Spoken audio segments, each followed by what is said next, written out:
ಬೆಂಗಳೂರು ಗ್ರಾಮಾಂತರ ಡಿಸಿ ಬಸವರಾಜ್ ಅವರೇ ಈ ಸುದ್ದಿಯನ್ನು ಒಮ್ಮೆ ನೋಡಿ.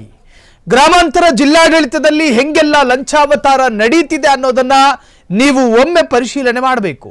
ಹೊಸಕೋಟೆ ತಹಶೀಲ್ದಾರ್ ಕಚೇರಿಯಲ್ಲಿ ಲಂಚ ಲಂಚ ಲಂಚ, ಅಲ್ಲಿ ಮಾತಾಡೋದು ಲಂಚ, ಅಲ್ಲಿ ಕೆಲಸ ಮಾಡೋದು ಲಂಚವೇ.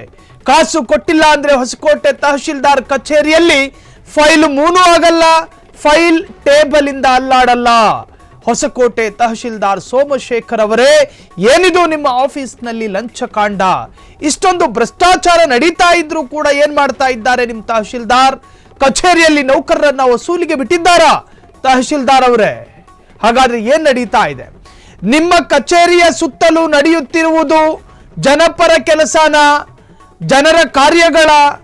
ಏನ್ ನಡೀತಾ ಇದೆ? ಜೇಬಿಗೆ ಹಣ ಹಾಕುತ್ತಾ ಇದ್ದಾರಾ? ಯಾವ ಉದ್ದೇಶಕ್ಕಾಗಿ ಕಚೇರಿ ಇರೋದು ಮತ್ತು ಅಲ್ಲಿ ಮಾಡುತ್ತಿರುವ ಕೆಲಸದ ಉದ್ದೇಶಗಳೇನು? ನಿಮಗೂ ಕೂಡ ಅದನ್ನು ತಿಳಿದುಕೊಳ್ಳುವ ಜವಾಬ್ದಾರಿ ಇಲ್ವಾ? ಜನರ ಟ್ಯಾಕ್ಸ್ ಹಣದಲ್ಲಿ ಸಂಬಳ ಪಡೆಯುವ, ಗವರ್ನಮೆಂಟ್ ಅಫಿಷಿಯಲ್ ಅಂತ ಕರೆಸಿಕೊಳ್ಳುವ ಘನವೆತ್ತ ಹುದ್ದೆಯಲ್ಲಿದ್ದುಕೊಂಡು ಈ ತರಹದ ಕೆಲಸ ಮಾಡೋದಾ ಅಂತ ಹೇಳಿ ಜನ ಮಾತನಾಡ್ತಾ ಇದ್ದಾರೆ.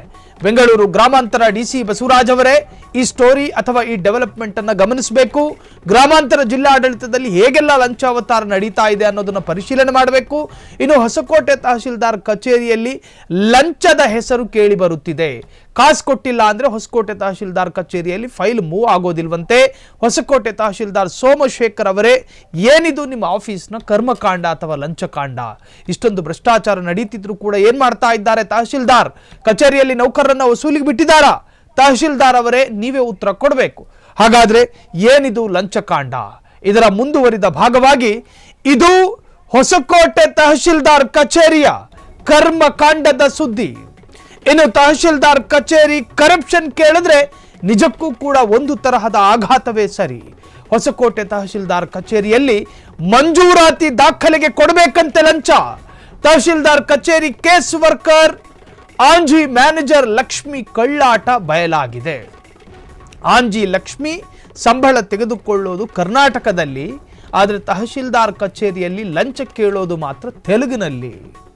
ಕೆಲಸ ಮಾಡ್ತಿರೋದು ಕರ್ನಾಟಕದಲ್ಲಿ, ಸಂಬಳ ಪಡೀತಿರೋದು ಕರ್ನಾಟಕದಲ್ಲಿ, ಆದರೆ ಲಂಚ ಕೇಳುವಾಗ ಬಳಸುವ ಭಾಷೆ ತೆಲುಗು.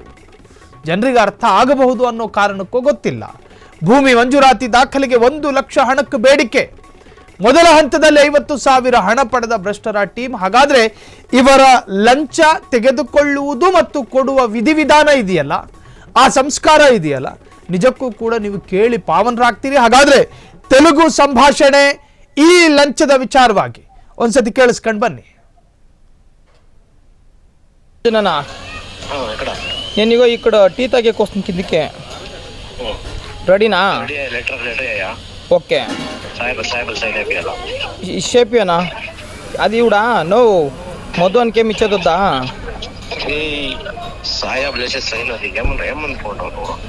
సరే సరేనా? కాదు మొత్తానికి నేను చెప్పింది అందుకని. అవునా? సరే నేను 50 ఎత్తుకొస్తున్నా, 1 ఎత్తుకొస్తున్నా. 1 రూపాయి చెప్పించినావా? సరే నా లెటర్ అయ్యానా? లెటర్ అయ్యట్లా సరే నాయ పంపించి మీటికి లెటర్ వేసి సైన్ అయిపోయి మీటికి నేను రావాలి నా లోపలికి ఇప్పుడా? సరే నాయ ఫోన్ చెయ్యి.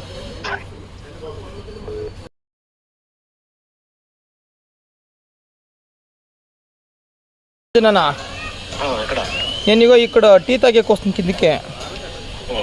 రెడీనా? ఓకే ఇచ్చేపియనా? అది కూడా నువ్వు మొత్తానికి ఏమి ఇచ్చేదొద్దా?